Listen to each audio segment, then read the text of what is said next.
ఇదే అపోస్తలుడైన పౌలు గారు ఎఫెసీలకు రాసిన పత్రికలో రాస్తే ఆయన అంటాడు, ఒకసారి తీద్దాం. ఒకసారి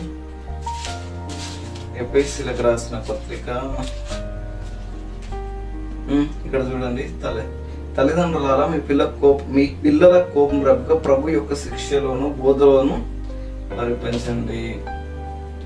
చూస్తున్నారో లేదో చాలా మంది సేవకుల కొడుకులైనా, చూస్తున్నారో లేదో చాలా మంది విశ్వాసుల కొడుకులైనా సంఘానికి రావట్లేదు, సంఘాల్లో ఉండట్లేదు, సత్యానికి ఆధారమైన సంఘాల్లో ఉండట్లేదు. మీరు చూస్తున్నారు లేదో ప్రభు శిక్షలో బోధలో తల్లిదండ్రులు కూడా వాళ్ళని పెంచట్లేదు, అలా గాలికి వదిలేస్తున్నారు.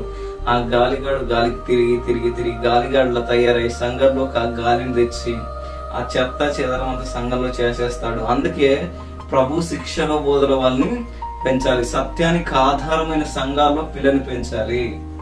ప్రభు శిక్షలోను బోధలోను వారిని పెంచండి, సంఘంలో పిల్లల్ని పెంచండి. నైతిక విలువలతో కూడిన ఒక పద్ధతి సంఘంలో ఉంటది. ఒక మంచి సంఘాన్ని వెళ్ళండి, మంచి సంఘంలోకి వెళ్ళండి, పద్ధతిని నైతిక విలువలను నేర్పుతుంది. మీ కుమారుడికి సమాజాన్ని ఎలా సమాజాన్ని కుమారుని ఇప్పటికీ చెత్తలా గాలిగాడలా చేసేసిన సమాజాన్ని రూపుదిద్దే ఒక ఈ వాక్యాన్ని సత్యానికి ఆధారమైన స్తంభాన్ని పట్టుకుంటే సమాజాన్ని నీ కొడుకు రూపుదిద్దుతాడు.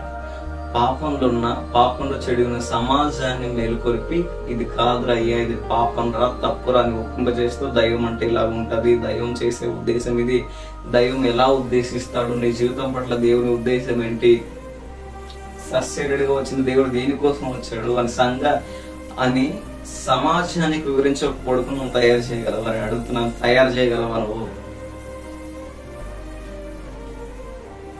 దేవుని మహిమ కొరకు నీ కుమారుని ఇవ్వగలవా? అలా లేరండి తల్లిదండ్రులు. ఎప్పుడు చూడు పిల్లాడి మీద అసే వాళ్ళే తల్లిదండ్రులు. అంటే వాడి మనసు ఏంటి కనీసం అర్థం చేసుకోవాలని తల్లిదండ్రులు ఉంటారని మీరు నమ్మగలరా? తల్లిదండ్రుల మనసు ఏంటని అర్థం చేసుకుని పిల్లలు ఉన్నారంటే మీరు నమ్మగలరా?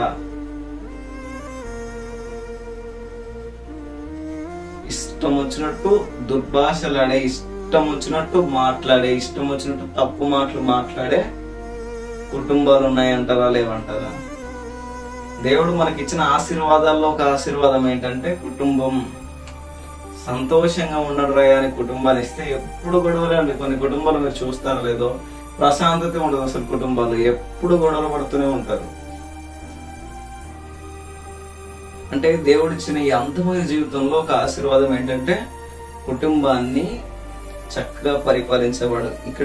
అక్కడే తిమోతికి రాసిన పత్రికలో ఉంటుంది 3వ అధ్యాయంలో. అంటే కింద క్వాలిఫికేషన్స్ లోకి వెళ్తే కుటుంబాన్ని బాగుగా ఏలువాడై ఉండాలి. నీ కుటుంబాన్ని బాగా ఏలకుంటే సంఘంలో వచ్చి ఏమి వెళ్తావు నువ్వు అని అంటున్నాడు. చూడండి ఆయన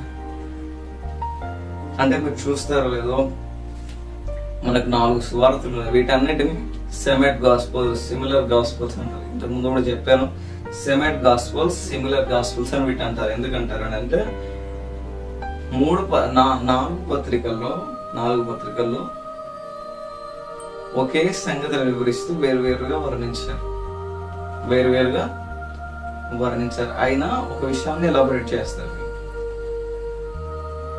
మార్కు, లూకా, యోహాను వేరువేరు విధంగా బోధిస్తే మత్తయి మాత్రం వంశ వృక్షాన్ని అంటే జీనాలజీని వాడి వివరిస్తాడు. ఎందుకంటే అలా లోబడ్డారు, అలా లోబడిన మరియకు అలా తల్లిదండ్రులకు లోబడి దేవునికి ఇష్టంగా బ్రతికిన మరియకు లోకరక్షకుడు పాపరహితుడైన దేవుడు జన్మించాడు. పాపరహితుడిగా దేవుడు పుట్టాలంటే పాపరహితమైన దేహం ఒకటి కావాలి. ఆ పాపరహితమైన దేహం ఏంటి?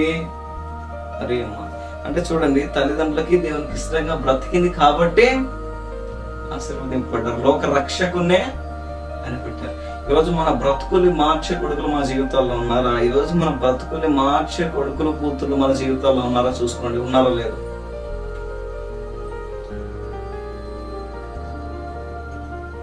ఎందుకు మత్తయ్య గారు ఆ జీనాలజీ రాస్తారంటే లోబడిన వారు, దేవునికి లోబడిన వారు, ఆశీర్వదింపబడిన వారు, దేవునికి ఇష్టానుసారంగా బ్రతికిన వారు, తల్లిదండ్రులకు లోబడిన వాళ్ళు కాబట్టి ఈరోజు లోకరక్షకుడు వాళ్ళ జీవితాల నుంచి జన్మించాడు, వాళ్ళ వంశాల నుంచి జన్మించాడని రాస్తాడు.